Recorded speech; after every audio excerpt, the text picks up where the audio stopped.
এইরকম একটু ভর্তা হইলে আমনেগো বাসায় যদি মোরে কোনো সময় দাওয়াত দেন আর কোনো কিচ্ছু লাগবে না, এই ভর্তাটা বানাই রাখবেন। 1 প্লেট ভাতের জায়গায় 2 প্লেট ভাত খাইয়ামু, লগে আর কোনো কিছু করার দরকার নাই। আসসালামু আলাইকুম মোর বুবুরা, মুই চলে আইছি তোমাকে বরিশালে বুয়া নতুন একখান জবরদস্ত ভর্তার রেসিপি লইয়া। আর এই ভর্তাটা যে কি পরিমাণ মজা, একবার বানাইয়া খাইলেই বুঝতে পারবেন যে আমি সত্য কইতে আছি না মিথ্যা কইতে আছি। আর এই জন্য লাগবে প্রথমে 4টা পটল আর 1 আলু। আর এই পটলটারে সুন্দর মতো ধুইয়া ছিলকা সহ কিন্তু পাতলা পাতলা করে কুচি কুচি করে কাটতে লইতে হইবে। আর যে 1 আলু লইছিলাম, হে 1 আলুরও কিন্তু ছিলকা ছিললে লইতে হইবে, আর এরকম পাতলা পাতলা করে কাটতে লইতে হইবে। এখন এগুলারে এক পাশে ধুইয়া দিতে হইবে। আর এখন লাগবে যে এরকম হেড হইছে এই চিংড়ির মাছ। এই চিংড়ির মাছগুলারে সুন্দর মতো কাটতে বাচ্চা লইতে হইবে। এর ঠ্যাং আর যে উপরে শক্ত চামড়াগুলো আছে, মাথাগুলো আছে, এগুলো কিন্তু সুন্দর মতো হালাই দিতে হইবে। আর এই ছোট চিংড়ির মধ্যে মাথার মধ্যেও কিন্তু ময়লা থাকে, এগুলোও কিন্তু অবশ্যই হালাই দিতে হইবে। আর এরকম করে যখন চিংড়ি মাছগুলো বাসা হয়ে যাবে এক পাশে ধুয়ে দিব। আর প্রথমে কতগুলা হুগনা মরিচ সুন্দর মতো টাইলা লইতে হইবে, ঝাল ঝাল হুগনা মরিচ একদম সুন্দর মতো টাইলা লইতে হইবে মচমচা করে।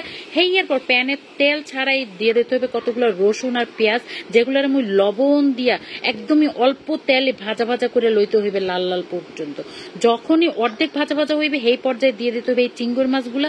আর এই চিংড়ি মাছ আর রসুন আর পেঁয়াজটা সুন্দর মতো একলগে লাল লাল করে একটু পোড়া পোড়া করে ভাজা উঠাই লইতে হইবে। উঠাই হয়ে গেলে এদিকে পটল আর আলুটারে কিন্তু একটু হলুদ আর লবণ দিয়া 1 গ্লাস পানি দিয়ে সুন্দর মতো হেদ্দ বসাই দিতে হইবে। এদিকে এগুলা হেদ্দ হইতে থাক, আর ওদিকে নিয়ে চললে পড়ছে মোর পিসনিটারে। আর এই পিসনির মধ্যে কিন্তু আজকে ভর্তা বানাবো। মুই এই হুগনা মরিচ গুলারে লই নিলাম, বোটা গুলারে সুন্দর মতো সারাই লই, এর মধ্যে একটু লবণ ছিটাই দিয়ে সুন্দর মতো মরিচটারে একেবারে পিস চালাইতে হইবে, মানে মরিচের কোনো যেন বড় বড় দানা না থাকে, এরকম করে পিস চালাইতে হইবে। হেয়ার পর দিয়ে দিতে হইবে পেঁয়াজ মরিচ যেটা ভাজা রাখছিলাম আর চিংড়ি মাছ সেইটা। এখন এগুলারে সুন্দর মতো একটু হাতে শক্তি দিয়ে একদম পিস চালাইতে হইবে, যাতে মরিচ পেঁয়াজ চিংড়ি মাছ সবকিছু মিল্লামিশে একাকার হইয়া যায়। আর এদিকে কিন্তু পানিটাও টাইনে গেছে, আর সামান্য তেল দিয়ে পটল আর আলুটারে হালকা একটু ভাজা ভাজা করছি, বেশি কিন্তু ভাজা ভাজা করা যাবে না, হেলে কিন্তু মিশতে চাইবে না। ভাজা ভাজা হয়ে গেলে লইয়া লইলাম পিসনির মধ্যে। আর এই আরও কিন্তু খুব সুন্দর মতো পিস চালাইতে হইবে, পিসে একেবারে মরিচ পেঁয়াজ রসুন আর চিংড়ি মাছের লগে মাইকা জুকে একাকার করে লাইতে হইবে। আর ভর্তা বানামো আর কাঁচা পেঁয়াজ হইবে না, এটা তো হইতেই পারে না। দিলাম 1 মুঠ পরিমাণে কাঁচা পেঁয়াজ, আর এখানে দিয়ে দিলাম বিলাতি ধনিয়া পাতা। আপনারা হাতের কাছে যেই ধনিয়া পাতা থাকবে সেই ধনিয়া পাতাই দিয়ে দেবেন। এখন এই ধনিয়া পাতাটারে আর কাঁচা পেঁয়াজটারে হালকা একটু পিসা লইতে হবে, বেশি পিসা যাইবে না। হেয়ার পর যেটা লাগবে ভর্তার মূল আকর্ষণ, সেটা হইলো একদম খাঁটি হরুরার তেল।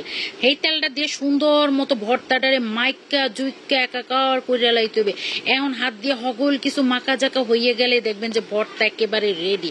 মোর বুবু দাদুর এই ভর্তাটা যে কি পরিমাণ স্বাদ হইছে, এইরকম করে একবার বানাই দেখেন আর মোরে আইয়া কইেন এই দামনেরা কয় প্লেট ভাত খাইছেন। তো রেসিপি ভালো লাগলে লাইক কমেন্ট শেয়ার দিতে বলবেন না। সবাই ভালো থাকবেন, দেখা হবে পরবর্তী ভিডিওতে। ধন্যবাদ।